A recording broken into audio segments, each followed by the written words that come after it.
A rite of passage ceremony is defined as ceremonies that mark important transitional periods in a person's life, such as a birth, puberty, marriage, having children, and death. Rites of passage usually involves rituals, activities, and teachings designed to strip individuals of their original roles and prepare them for new ones. Today, many African tribes still participate in rite of passage ceremonies.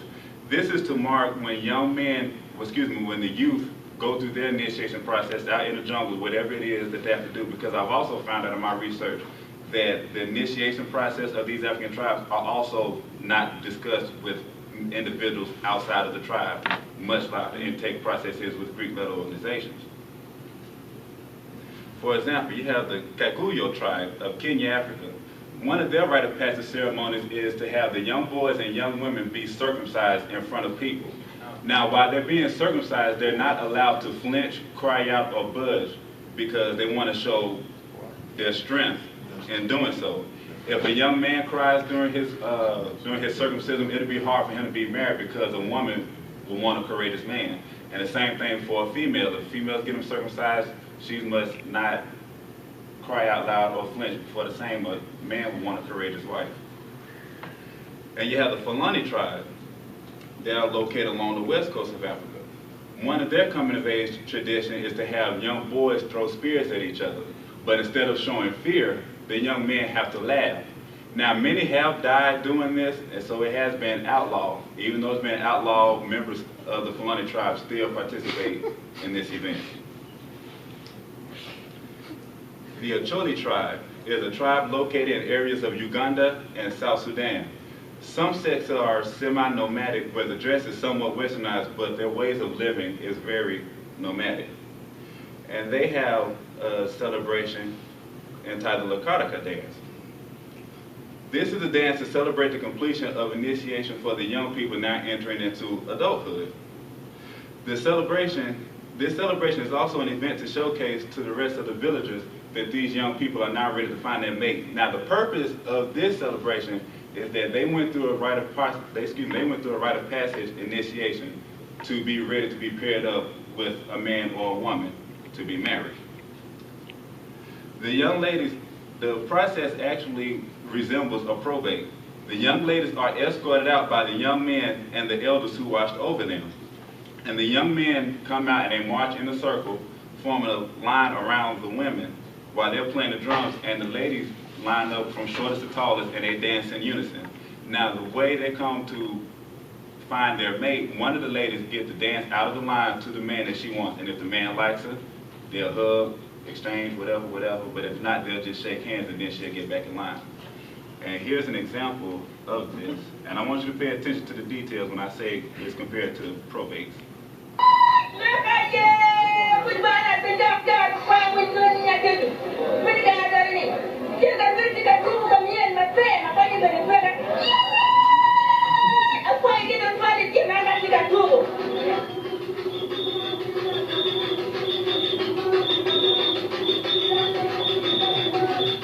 They're marching out to the probate. And remember I said this is no matter, those are the huts that they live in.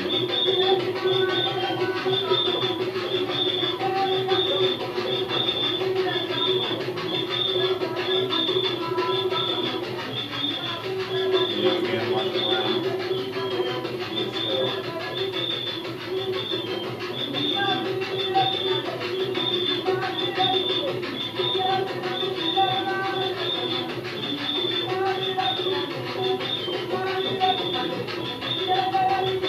Now you see how much like a probate you have the new women who are coming out as women ready to find their mates in a straight line, and you have the elders walking around as if they're the DP or the ADP. They're the ones who help them with their initiation process. And also like a probate, you see the rest of the villagers coming around as spectators.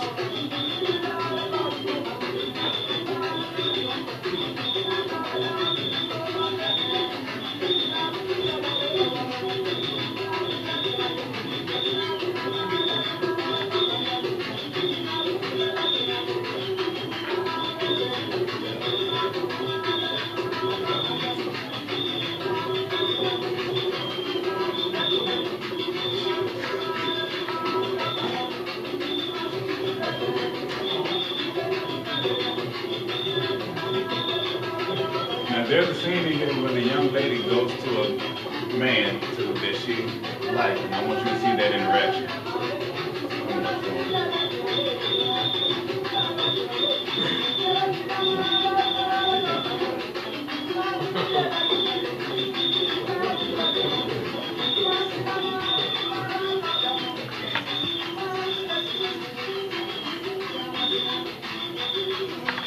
Now you see, she's about to go to this guy.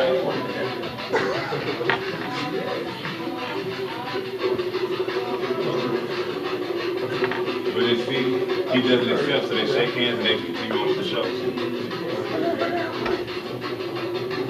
Oh, yeah, he tripping. She was picked. All right, get tight. This is a position where all the initiates merge into a single file line, generally from shortest to tallest. I have seen lines that line up from tallest to shortest, but generally it is from shortest to tallest. In this position, they have their arms interlocked with the person in front of them. This, as I said, this is to symbolize them merging to a unit with no space in between them at all. It is in this position, as well as a lockup position, where the line should not be penetrated or broken. In this position, while looking at the line, you see two essential figures of the line that stand out. You have the first person, who is the ace. The ace is the one to set the tone for the line as far as enthusiasm and passing along knowledge to the line by the Dean of Pledges. And then you have the tail. The tail is the last person in line. Their job is to essentially be the muscle of the line. They have to pick up the slack for everybody else. Whatever task that the line has to do, if it doesn't get done, the tail may be the one that have to finish it. And I have an example of a line in this position. It is a chapter of Alpha Kappa Alpha. And they are marching into the side of their program.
To see how many it was?